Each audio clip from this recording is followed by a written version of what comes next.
Mr. Blake's factory. Once upon a time in the bustling town of Greensville, there stood a large factory owned by a man named Mr.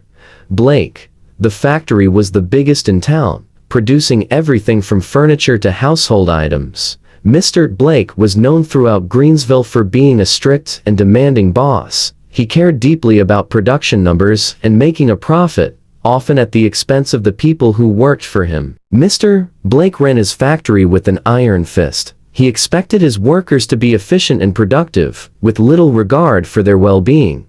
This attitude had made him wealthy, but it also made him unpopular with his employees. The factory workers. The factory workers were a diverse group.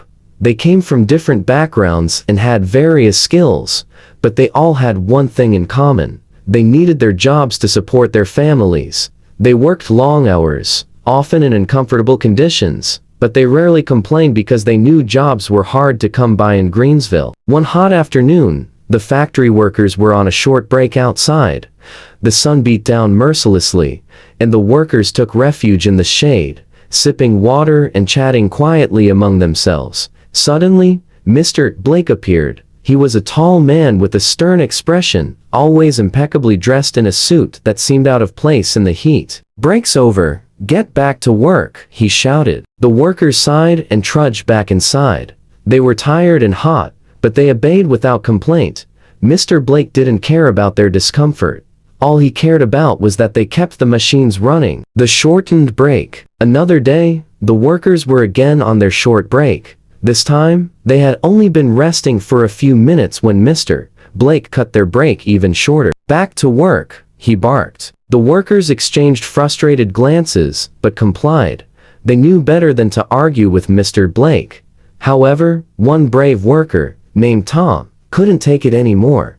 Tom was a young man, strong and hardworking, but he was also tired and fed up with the constant demands and lack of appreciation. "Mr. Blake, we need our breaks. We're exhausted," Tom said, his voice trembling with frustration. Mr. Blake sneered, "You should be grateful you have a job here.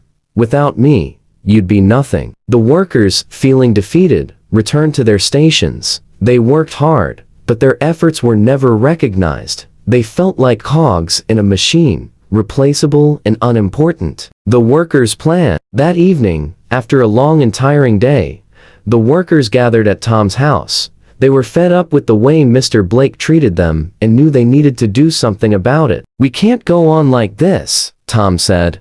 "We deserve better." The workers nodded in agreement. They discussed various ways to address the issue, but they knew that confronting Mr. Blake directly would be futile. He had never listened to them before, and they had no reason to believe he would start now. Then, an idea struck Tom.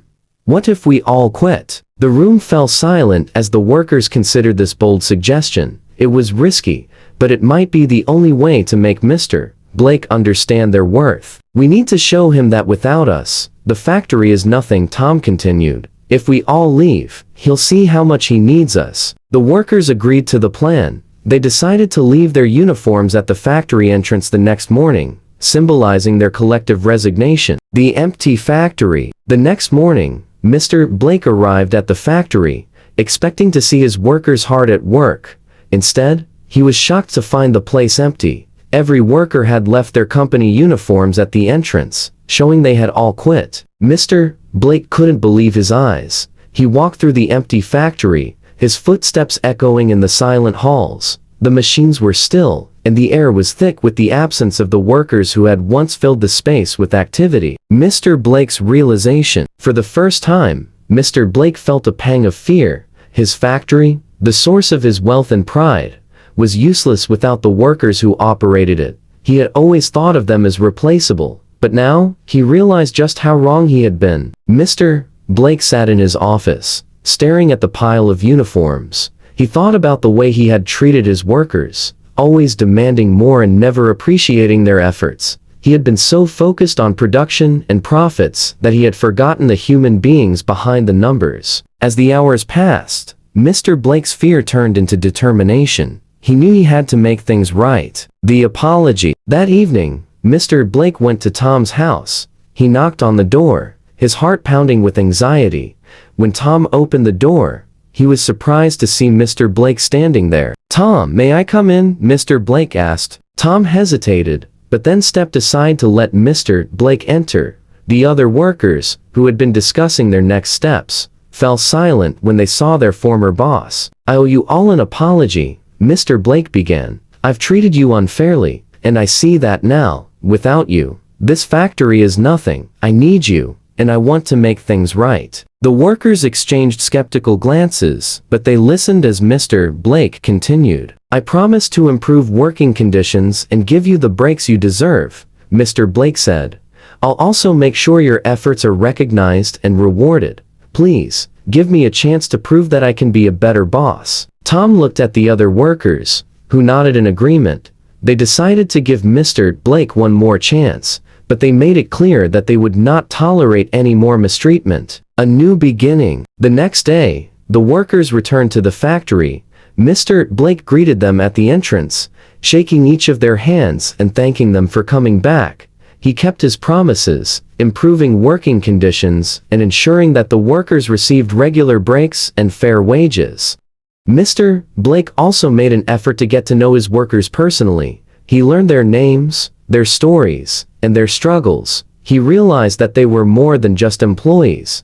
They were the backbone of his factory. The atmosphere in the factory changed. The workers felt valued and appreciated, and their productivity increased as a result. They worked hard, but they also enjoyed their breaks and felt a sense of camaraderie and respect. The factory's success. As time went on, the factory flourished. Mr. Blake's newfound appreciation for his workers led to a more harmonious and efficient workplace. The factory's production numbers soared, but more importantly, the workers were happy. Mr. Blake became known not just for his successful factory, but also for his transformation into a kind and fair employer. He learned that treating people with respect and appreciation was not only the right thing to do, but it also led to greater success. The workers were proud to be part of the factory. They felt a sense of ownership and pride in their work, knowing that their efforts were recognized and valued. They worked together as a team, supporting each other and their boss. The lesson. Mr. Blake learned a hard but valuable lesson. He realized that people are not replaceable, and that treating them with kindness and respect is essential. He understood that his factory's success depended on the people who worked there, and he was grateful for their dedication and hard work. The story of Mr. Blake's factory became a legend in Greensville. It was a reminder that treating people well leads to greater success and happiness. The workers were no longer just employees. They were part of a family, united by their shared experiences and mutual respect. And so, the factory in Greensville continued to thrive, built on a foundation of respect, appreciation, and teamwork. Mr. Blake never forgot the lesson he learned, and he made sure to always treat his workers with the kindness and respect they deserved. Moral of the story. The story of Mr. Blake's factory teaches us several important lessons. 1. Respect and appreciation matter. Treating people with respect and valuing their efforts are essential for a harmonious and productive environment. When people feel appreciated, they are more motivated and committed to their work. 2. People are irreplaceable. No matter how skilled or efficient a machine might be, it cannot replace the human element. The success of any organization depends on the people who work there. 3. Leadership requires empathy. A good leader listens to and understands the needs and struggles of their team. Empathy and kindness go a long way in building strong, loyal relationships. 4. Collaboration leads to success. When people work together and feel valued, they are more likely to contribute positively to the organization's success. Teamwork and mutual respect create a more effective and pleasant work environment.